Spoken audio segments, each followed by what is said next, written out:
प्रत्येक स्टेपवर खूप केअरफुल राहायला लागले निलिमा, की आता नेक्स्ट मला स्क्रिप्ट निवडायची, ती कशी काय कसं करायचं. पण यार असं काहीतरी कणखर आणि स्ट्रॉंग मला करायचंच होतं. सुरुवातीला असं म्हणेल ए कलरफुल छान दिसते, स्वतःची ती सुंदर गाणी ऐकत नाही. एक रिदमची जाण आहे किंवा एक आपल्याला कळतं की अरे हे गाणं मस्त आहे, त्याला या निमित्ताने दिग्दर्शकांना निर्मात्यांना लक्ष द्या. निलिमाचं आहे का. माझ्यासाठी पण सरप्राईज आहे हे, की मला इतक्या वर्षानंतर असं काही करता आलं. ती जितकी ग्लॅमरस आहे, ती जितकी सुंदर आहे, तितकीच ती मनस्वी आहे. आणि हो, अर्थात ती कलरफुल तर आहेच. अर्थात तुम्ही ओळखलेलं आहे. पूजा सावंत आज आपल्या सोबत आहे आणि ती यावर्षी काय काय सरप्राइजेस देणार आहे या विषयी तर आपण बोलणारच आहोत. नवशक्तीमध्ये पूजा, खूप स्वागत आहे तुझं. थँक्यू. कलरफुल स्वागत आहे. आज मला असं तुला भेटतानाच इतकं छान वाटतंय, कारण आपण या महिन्यातच दुसऱ्यांदा भेटतोय. एक्झॅक्टली. सो मला असं वाटतं की म्हणजे पूजा सावंत जी गेली 2 वर्ष गायब होती आणि आता या एकाच महिन्यात मी तिला 2दा भेटतेय, तर मला खूप छान वाटतंय. असं तू भेटत राहा, म्हणजेच तू पुन्हा पुन्हा आमच्यासाठी ऑन स्क्रीन येत राहा. नक्की. आणि खूप छान सरप्राइजेस तू देतेस पूजा यावर्षी. एकीकडे सखे ग साजणी खूप छान चालू आहे आणि दुसरीकडे या रूपात सालबर्डी या सिनेमात PI मनोरमाच्या रूपात तू आम्हाला दिसतेस. पूर्ण 2 वेगळ्या पूजा दिसत आहेत. नाही, खरंच थँक्यू सो मच. मी 2 वर्ष गायब अशी होते मी या देशात नव्हते, पण माझं लक्ष सगळं इथे होतं. शूटिंग मध्ये बिझी होती. हो, म्हणजे एक वेगळा फेज आयुष्याचा सुरू झाला होता आणि तिथे जरी असले तरीही बॅक ऑफ द माइंड शेवटी आहे कलाकारच मी. त्यामुळे परत जाऊन काय काय कामं करायची आहेत, कसं परत हे 2 वर्ष भरून काढायचे आहेत त्याच्यावर लक्ष होतं. म्हणजे लग्नानंतर साहजिकच आहे तू बिझी झाली होती. एक्झॅक्टली. आणि तो वेळ देणंही गरजेचं होतं माझ्यासाठी. मला स्वतःला तो वेळ द्यायचाच होता. बट येस, मी जेव्हा तिथे होते परदेशात तेव्हा या सिनेमासाठी मला फोन आला होता. त्यामुळे तसं बघायला गेलं तर मी ह्या कलाक्षेत्रापासून दूर अशी कधी गेलेच नाही. आणि तिथे जेव्हा मला फोन आला आणि कळलं की PI मनोरमा प्रधानची भूमिका करायची आहे, सो माझ्यासाठी होतं की यार हीच ती वेळ. ह्याच वेळेसाठी मी इतकी वर्ष थांबले होते. आणि ऑफकोर्स चित्रपटाची कथा सुंदर आहे, दिग्दर्शक इतका टॅलेंटेड आहे, त्याच्या अनेक सिनेमांना पुरस्कारही मिळालेत, मी पाहिलेत त्यांचे सिनेमे. सो हे सगळं गणित छान जमून आलं आणि PI मनोरमा प्रधान म्हणून मी हो म्हटलं. हा, म्हणजे पूजा सावंतचे फॅन्स जे असतात ना, ते पूजाच्या ऑनस्क्रीन यायची वाट बघत असतात. कधी तिचा सिनेमा येतोय, कधी आम्ही गर्दी करू, असं सगळं होत असतं त्यांना. तर त्यांच्यासाठी हा फॅनसाठीचा खास प्रश्न होता की असं ठीक आहे, म्हणजे ते मिस करत होते तुला स्क्रीनवर बघायला. मग मला असं वाटतं की अर्थातच लग्नानंतर तू थोडा तो वेळ दिलास आणि त्यानंतर तेव्हा तू शूटिंग आणि या सगळ्यात बिझी झाले. स्क्रिप्टचा चॉईस, मग तो पुन्हा जो एक तो जरा सिलेक्टिव्ह होता का तेव्हा?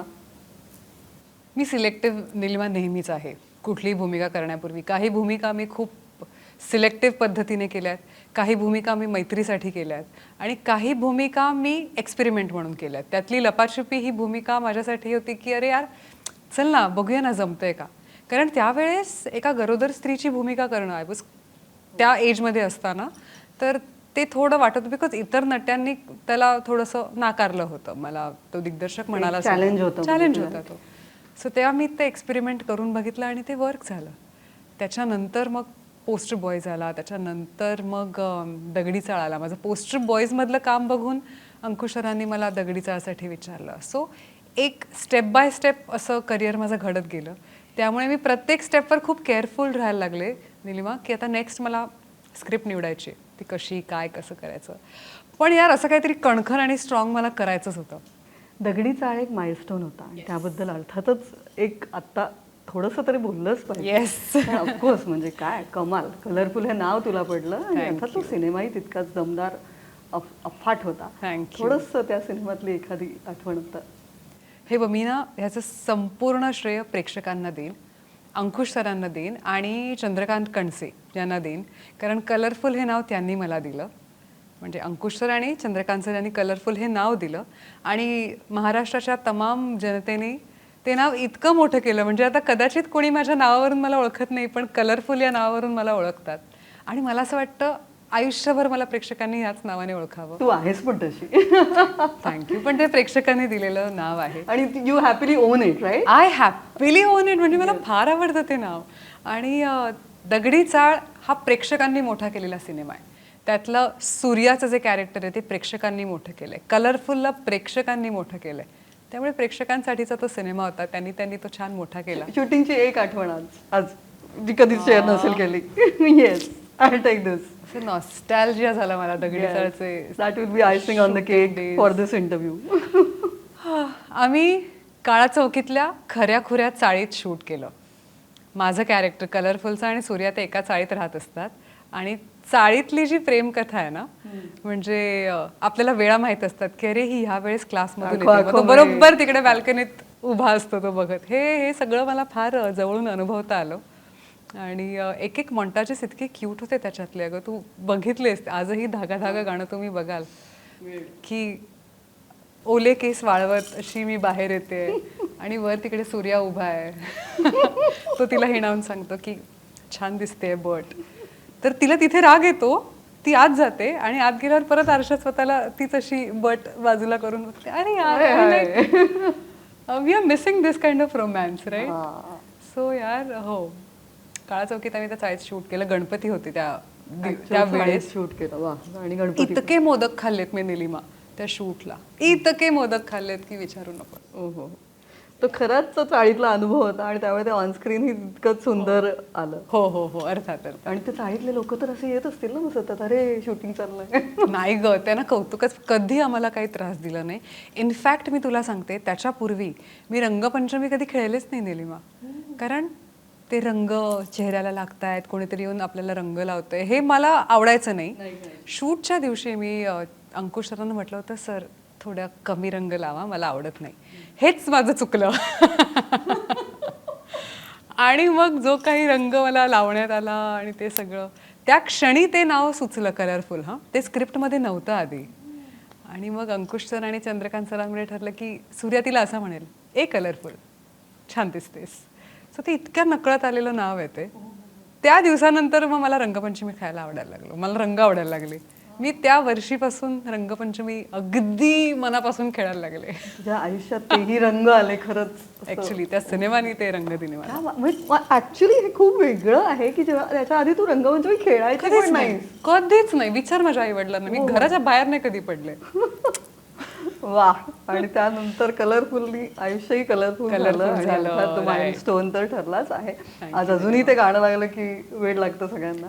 आज सकाळी मी गाडीत होते आणि ड्रायव्हर दादांनी ते गाणं लावलं आणि माझं असं झालं, थँक्यू दादा. मी म्हटलं आम्ही कधी आमची गाणी अशी ऐकत नाही की अरे चला माझं गाणं आहे. रॅन्डम कुठेतरी दुरून असा आवाज येतो, तसं आज ते गाणं लागलं आणि बऱ्याच महिन्यांनी मी ते संपूर्ण गाणं ऐकलं आणि मला इतकं स्वतःची इतकी सुंदर गाणी ऐकत नाही. ऐकते मी, पण कोणीतरी झाले आमची तर सकाळ सुरू होते आणि अजूनही मी लावेट. आता कलाकार म्हणून माझं कसं होतं की अधिरमन झाली समजा लागलं किंवा ते व्हिडिओ ऑन असेल तर माझं असं होतं की अरे हे मी बेटर केलं असतं, हे मला अजून बेटर करता आलं असतं, अरे मी असं का केलं ह्याच्यात, हे सुरू होतं आमचं कलाकार म्हणून मी थोडं अवॉइड करते.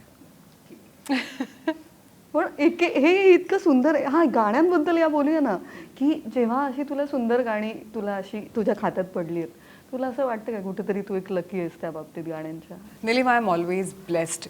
तू त्याच्यात तुझे रंग भरलेस सुंदर हे आहेच, पण त्या गाण्यांबद्दल तुला काय वाटतं? नाही, माझ्या वाट्याला नेहमीच चांगली गाणी आली. अगदी क्षणभर विश्रांतीपासून ते आत्तापर्यंत माझ्या वाट्याला खूप चांगली गाणी आली आहेत.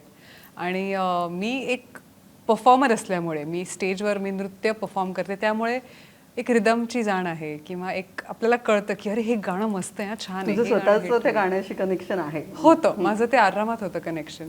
आणि मग मी ते गाणं लूपवर ऐकत बसते. आत्ताही सालबर्डीच्या निमित्तानं आमचं जे जगदंबे हे गाणं आहे निलिमा, मी ते लूपवर ऐकते. माझ्या घरी आता सगळे झाले की अरे दुसरं लाव गाणं, तर ते संपलं की मी परत ऐकत असते. आणि ते गाणं कमाल आहे. दशमीचं छान आहे. आणि तुझाही एक डान्स पाहिला आम्ही आशिष पाटील सोबत. हो, तो मी हट्टाने करून घेतला आशिष कडून. म्हटलं आशिष मी सेटवर नाही नाचू शकले यार, तू आता मग आपण रील करूया माझ्याने. तर पूजा, जसं मी म्हटलं की तू गाण्यांबद्दल लकी आहेस आणि तुझी सुंदर गाणी तर आम्हाला भेटीला येतात तेव्हा छान वाटतं. आणि तू मुळात डान्सही खूप छान करतेस, तर तुझं असं एखादं छान डान्सिकल गाणं पण यायला हवं असं आम्हाला हो की नाही निलिमा? प्लीज मॅनिफेस्ट करतो हे माझ्यासाठी. कारण मुळात मी नृत्य कुठे शिकले नाही. मला वाटतं अनेक वर्ष वाटतं. इनफॅक्ट अधिरमन झाले मध्ये सुद्धा नृत्य ॲज सच नाही येते, तसं नाही करता आलं. सो आय एम वेटिंग असा कुठला चित्रपट यावा ज्यात USP हा डान्स असेल. आणि ती एक माझी बाजू आहे जी मला अजून एक्सप्लोअर नाही करता आली चित्रपटात. जी मला करता येईल. म्हणजे असं धीरत पागले वगैरे सारखं ताल ताल. ताल इज समथिंग माझ्या डोक्यात आहे की असं काहीतरी झालं पाहिजे. कारण अगं मी नृत्य कुठे शिकले नाहीये. पण तरी तू छान डान्स करतेस, म्हणजे हे ते काय आहे, ते डान्सची आवड आहे काय? हा. गणपती बाप्पा कलेचा देवता आपला, त्याने मला ते गिफ्ट दिलंय. मी प्रत्येक इंटरव्ह्यूमध्ये म्हणते की माझं नृत्य हे दैवी देणगी आहे, it's a God gift for me.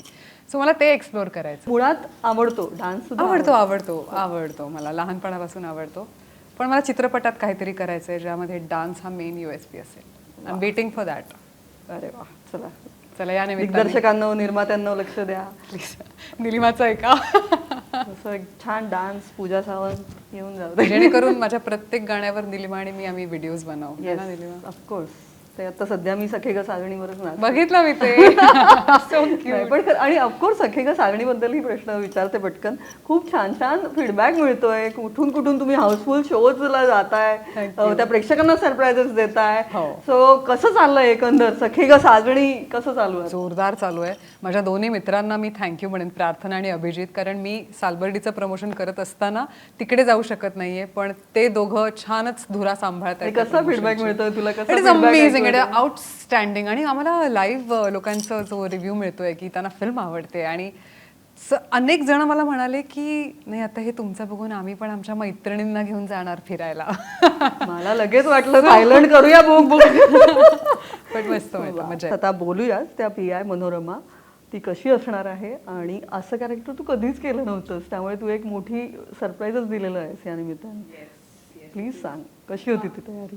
माझ्यासाठी पण सरप्राईज आहे हे, की मला इतक्या वर्षानंतर असं काही करता आलं. बरं, मुळात मनोरमा प्रधान ही त्या गावची नाही आहे, तिची नियुक्ती त्या गावी होते, कारण त्या गावात काहीतरी मिस्टिरियस घडत असतं. आणि हे जे पोस्टरवर तुम्हाला सगळेजण दिसत आहेत त्यांच्या विरोधात तिला उभं राहून त्या रहस्याच्या अगदी मुळाशी जायचं असतं. त्यामुळे मनोरमा प्रधान माझ्यासाठी कधीच मृदू स्वभावाची नसेल हे मी ठरवलं होतं, कारण तिच्या नजरेत सगळेच संशयित आहेत.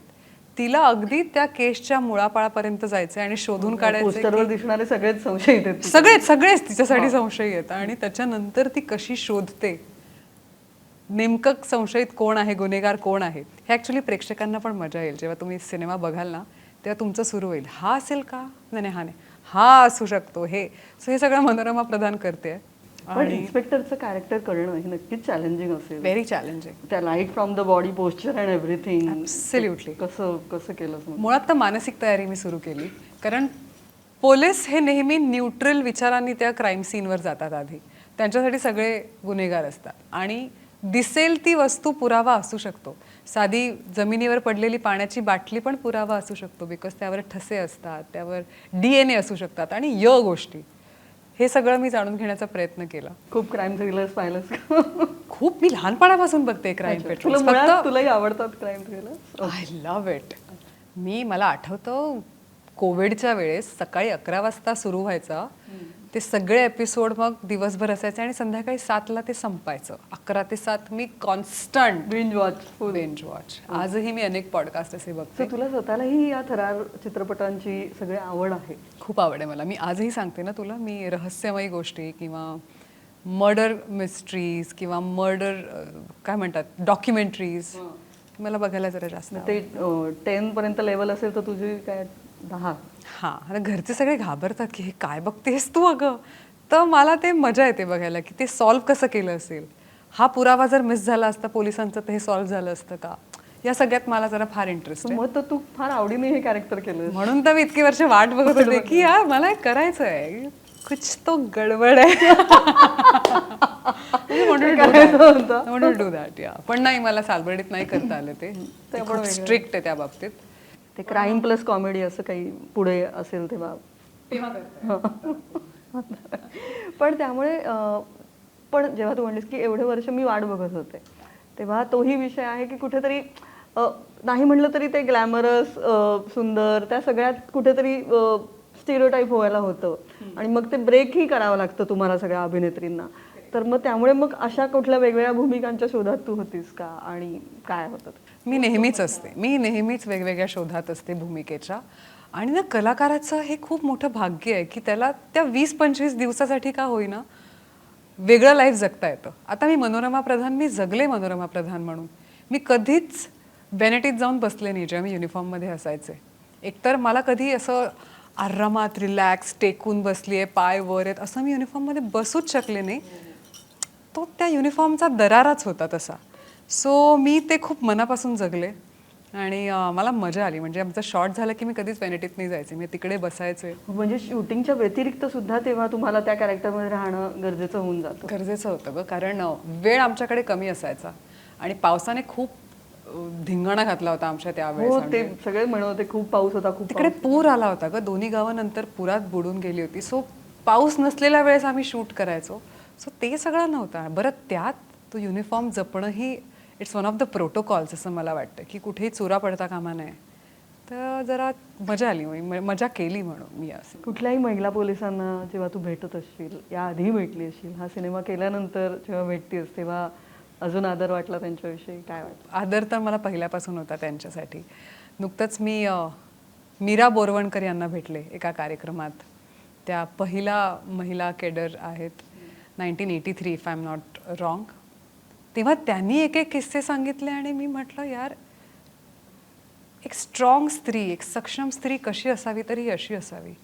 त्या मला वाटतं कसाबच्या फाशीच्या वेळेस सुद्धा त्यांची ड्युटी होती तिकडे आणि त्या सांगत होत्या की माझ्यासमोर एका व्यक्तीचा आता मृत्यू होणार आहे, तर मला माझ्या डोक्यात हेच होतं की तो जेव्हा माझ्या देशात आला, त्याच्या हातात रायफल होते आणि तो माझ्या भारतीयांना मारत होता. माझ्या डोक्यात ते चालू होतं त्यावेळेस की हा गुन्हेगार आहे माझ्या देशाचा. आणि यार, वाघाचं काळीज लागतं यार नीलम. हे सगळं आपण गोष्टी म्हणून ऐकतोय, पण त्या स्वतः तिथे होत्या. आणि अशा अनेक महिला पोलीस अधिकारी, नुसत्या महिला पोलीस अधिकारी नाही, एंटायर पोलीस खातं आपलं, काय काय बघावं लागत असेल त्यांना रोज. विचार कर, आपण एवढे सॅक्रिफायसेस. केवढे सॅक्रिफायसेस. आपण एका एपिसोडमध्ये एकच केस बघतो, त्यांना रोज 100 केसेस येत असतील ना, 1000 पुरावे त्यांच्या समोर असतील, कुठला पुरावा कुठल्या केसचा कसं लक्षात ठेवत असतील. सो येस, आदर होता, आदर अजून वाढला आणि कायम राहणार हा आदर. त्यांना तुला काय सांगायचं? मला या निमित्ताने महाराष्ट्र पोलिसांना स्पेसिफिकली सांगायचं आहे की तुमच्यामुळे महाराष्ट्र सुरक्षित आहे. आज देशाची राजधानी आहे आपल्या, तिथेही आज आपण संध्याकाळी 7 नंतर बाहेर पडायला घाबरतो. आणि मुंबईसारख्या शहरात, महाराष्ट्रासारख्या राज्यात संध्याकाळी 7 नंतर अख्खं कुटुंब बाहेर फिरायला जातं. याचं कारण म्हणजे आपले जे वर्दीतले असलेले खरे हिरो. कुठलाही सण असेल, घरात गणपती बसलेला असताना सुद्धा तुम्ही ड्युटीसाठी बाहेर जाता. त्यामुळे या निमित्ताने मला सगळ्यांना सांगायला आवडेल की थँक्यू सो मच. माझं उदाहरण मी सांगते. मी I am a working woman. माझं जेव्हा लेट पॅकअप होतं आणि मी घरी जेव्हा एकटी जात असते, दुरून मला पोलिसांची व्हॅन दिसली की मला इतकं भारी वाटतं. मला वाटतं मी माझ्या घरात सुखरूप पोहोचणार आहे, मला कुणीच काही करू शकत नाही वेन पोलीस काका इज देअर. आणि मुंबईत आपल्याला ती भीती नाही वाटत रात्री 10 वाजता 11 वाजता सुद्धा बाहेर जायचं. हा खूप मोठा फरक मी पाहिलाय अगं. प्रवास केल्यानंतर आपल्याला कळतं की आपण मुंबईत आणि महाराष्ट्रात किती सुखरूप आहोत. सो संपूर्ण महाराष्ट्र पोलिसांना थँक्यू सो मच. आणि जेव्हा ही तयारी होती तेव्हा म्हणजे तुझा तर फिटनेस सॉलिडच आहे, तो कमालच आहे. पण तरी जेव्हा काही स्टंट्स किंवा असं काही होतं तर त्याच्यासाठी काही वेगळी तयारी होती का तसं कॅरेक्टर होऊन गेलं? दुर्दैवाने या सिनेमात स्टंट्स नाही आहेत, फार ॲक्शन सिक्वेन्सेस नाही आहेत. ते एकच गोष्ट राहिली रमेश सरांकडून. मी त्यांना म्हणते की सर, एक गोष्ट करायची राहिली. पण येस, फिटनेसकडे लक्ष दिलं, कारण आणखी थोडं वाढवावं लागलं या दरम्यान. थोडा वेगळा प्रकारचा व्यायाम केला मी, कारण तो युनिफॉर्म परिधान केल्यावर तो कॅरी पण करता आला पाहिजे. सो येस, मेहनत केली, मानसिक मेहनत थोडी जास्त केली मी त्यासाठी. एस्पेशली ते लुक्स, म्हणजे ते लुक्सच पूर्ण वेगळे आहेत. आत्ताच जसं मी म्हटलं की सखे ग साजणी मधली अंजू जी एक हिरोईनच आहे आणि ती पूजासारखी अजूनच फ्रेश आहे. तर ते केवढे 2 वेगळे रोल्स समोर होते ना पूजा. हो, म्हणजे मी रिअल लाईफमध्ये अंजू सारखी पण नाहीये आणि मनोरमा प्रधान सारखी पण नाहीये. त्यामुळे मी जगून घेतले हे 2 कॅरेक्टर्स, जे रिअल लाईफमध्ये मी कधी केले नाहीये. पण कसं वाटतंय, जसं मी म्हणलं, मी सुरुवातच अशी केली की 2026 मध्ये आम्हाला पूजा अशी छान छान वेगवेगळ्या रूपांमध्ये दिसते, तर छान वाटतंय. तुला स्वतःला आता कसं वाटतंय हे, की अरे वा, काहीतरी 2 वेगळ्या अभिनेत्री म्हणून मी खूप समाधानी आहे आता. एका महिन्यात हे सिनेमे पण आले. हो, एका महिन्यात हे सिनेमे आलेत. खरंच भाग्याची गोष्ट आहे माझ्यासाठी. आणि छान वाटतंय निलिमा, काय सांगू तुला, मला खरंच छान वाटतंय. सांगून टाक मनातलं, आता काय वाटतंय, आता काय फिलिंग आहे. कारण आपण हे सेलिब्रेशनच करतोय आज. Absolutely, please please tell us. अगं माझं सेलिब्रेशन खूप शांत असतं, असं सायलेंट असतं माझं, कारण आतल्यात माझं काय चाललं हे मला माहीत असतं. त्यामुळे आतून छान वाटतं. शांत आहे मी. इनफॅक्ट मला जेव्हा मी खूप खुश असते तेव्हा मनात एक शांत समाधान असतं. माझ्या नर्व्स ज्या असतात त्या काम असतात, कारण का तिथे पोचेपर्यंत जे माझी घालमेल चालू असते की आत्ता ते कॅरेक्टर करायचं, मग ते आवडेल का, मग हे सगळं हा अख्खा पोर्शन झाला आहे आता करून. सो आता मी इतकी खुश आहे की मी शांत आहे तुझ्यासमोर. पण मला असं वाटतं की ते एक त्या शांतपणात एक समाधान असतं आणि ते मिळवण्यासाठीच सगळा ते हार्डवर्क असतं. सो वा, क्या बात आहे. दिस इज द नाईस. हे तू खूप छान सांगितलंस पण. आणि हा शांतपणा कुठून येतो, म्हणजे तुझ्या फिटनेसमध्ये ते योगा किंवा मेडिटेशन पण इन्व्हॉल्ड आहे, काय आहे, प्लीज जर आज काही शेअर करणार असेल. नाही, हा शांतपणा मुळात स्वभावातला आहे, म्हणजे मुळात हा माझा स्वभावच आहे आणि जो आईवडिलांकडून आला आहे. माझे वडील बऱ्यापैकी या स्वभावाचे आहेत. मी म्हणेन की मी रेप्लिका आहे स्वभावात माझ्या वडिलांची. सो तो जो शांतपणा आहे आणि स्थिरपणा आहे तो त्यांच्याकडून आला आहे. आणि त्यातल्या त्यात मध्ये जे काय मी मज्जा करते, मी हसते खेळते, मस्ती करते, तो आईकडून आला आहे माझ्या. सो ते I am a correct mixture of Maugham and dad. Mixture आहे. ओके. आणि तू खरंच काही मेडिटेशन वगैरे पण करतेस? येस. माझा दिवस खूप लवकर सुरू होतो. मला पहाटेच उठायला आवडतं आणि मेडिटेशन मी सूर्योदयाच्या वेळेस करते. त्यामुळे सूर्यास्तापेक्षा मला सूर्योदयामध्ये फार इंटरेस्ट आहे. तर तेच माझ्यासाठी, म्हणजे मी अगदीच ध्यान लावून बसले 1 तास असं नाही माझं मेडिटेशन. माझं निसर्गाशी खूप कनेक्टेड आहे. म्हणजे मी सूर्याची किरणं घेतली सकाळची की मला जरा छान वाटतं. छान पक्षी उडताना दिसले, त्यांना खाऊ घातलं, त्यांना पाणी ठेवलं. दिस इज मेडिटेशन फॉर मी. थोडासा योगा केला, व्यायाम केला, थोडंसं म्युझिक ऐकलं, it is meditation for me. Cycling करायला गेले, मेडिटेशन फॉर मी अगेन. वा. कारण कसं आहे ना, तुझ्या एकंदरच तुझ्याकडे बघणारे, तुला रोल मॉडेल म्हणून बघणाऱ्या महिला खूप आहेत. त्यामुळे त्यांच्यासाठी असं तू सांग आम्हाला की अरे काय, म्हणजे काय करत असेल ना पूजा सकाळी, किंवा हे तू आत्ता ज्या सिक्रेट्सच आहेत हे खूप छान सांगितलंस की तू स्वतःच तुझी सकाळ इतकी सुंदर करतेस, तर तुझं दिवस किती छान असेल. नाही, मला त्यांनाच काय सांगायचं, मला सगळ्या मैत्रिणींना सांगायला आवडेल की अजिबात पहाटेच उठून हे करा, गरज नाही. माझ्याकडे तेवढा वेळ आहे, माझं प्रोफेशन तेवढा मला वेळ देतं, म्हणून मी पहाटे उठून वर्कआउट करू शकते. अनेक आपल्या मैत्रिणींचं लाईफ असं आहे की ते पहाटे उठून जेवण करतायत, मग ऑफिसला जात आहेत, मग संध्याकाळी घरी येत आहेत. ह्या सगळ्यात तुम्हाला जे आवडतं आहे ना ते शोधा. तुम्हाला घरातून निघाल्यावर ऑफिसमध्ये जाईपर्यंत कंटिन्यू हेडफोन्स लावून म्युझिक ऐकायला आवडतंय, ते करा. That is your meditation. तुम्हाला 10 मिनटं वॉक करायला आवडतंय, अगदी 10 मिनटं मी सांगते, मी म्हणत नाही अर्धा तास, तर जाऊन वॉक करा. ते तुम्हाला आवडत असेल तर. तुम्हाला ज्या गोष्टी आवडत आहेत त्या करा. त्यांच्यासाठी वेळ काढा. पूजा सावंत पहाटे उठून करते म्हणून अरे बापरे आता मला केलं पाहिजे असं करू नका. प्रत्येकाचं शरीर वेगळं आहे, प्रत्येकाची दिनचर्या वेगळी आहे. आपण आपला मार्ग शोधायचा. त्यामुळे तुम्हाला जे आवडतंय करा. तुम्हाला झुंबा क्लासला जायचं आहे, झुंबाला जा. स्विमिंग करायचं आहे, स्विमिंगला जा. तुम्हाला ऑफिसमधून घरी चालत यायचं आहे, चालत या. That is your way of taking care of your self. पण करायचं ते करा. स्वतःची काळजी घ्या आणि मज्जा करा. क्या बात आहे. असं वाटतं हा एक मोटिवेशनल इंटरव्ह्यू म्हणूनही आपण. अगं बाई, काही नाही मोटिवेशन काही नाही, मी माझं सांगितलं. नाही पण खरंच मी मोटिवेट झाले आता की येस काहीतरी केलं पाहिजे. काही करा. काही पण करा. एक्झॅक्टली. वा पूजा, एक इतक्या सुंदर गोष्टी तू आज शेअर करतेस, त्यामुळे खरंच खूप छान वाटतंय. आता जाता जाता थोडंसं मी हेच विचारीन की तर याच्यानंतर कब्बशी सुद्धा सिनेमा येतोय.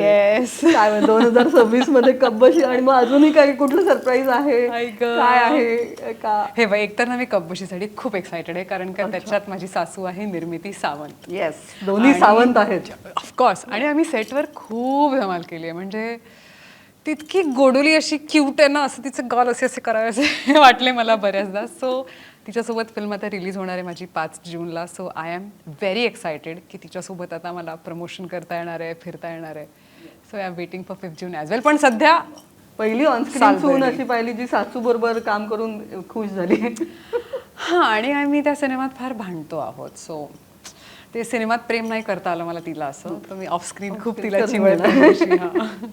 Wow cute. म्हणजे नंतर बरीच काही सरप्राईजेस अजूनही आहेत ऑफकोर्स. आणि यानंतर जेव्हा ते पुन्हा थोडं काही हिंदीच्या कडे वाट आहे का, काही प्रयत्न चालू चाललाय? आहेत, पण माझा पूर्ण फोकस सध्या मराठीवर आहे, जसा नेहमी होता. And I am very happy with it. वा मस्त. म्हणजे एकंदर खूप सारं आनंदाने भरलेलं हे 2026 वर्ष आहेच तुझं, आणि तसंच ते अजून छान आम्हाला सरप्राईजेस देत राहा.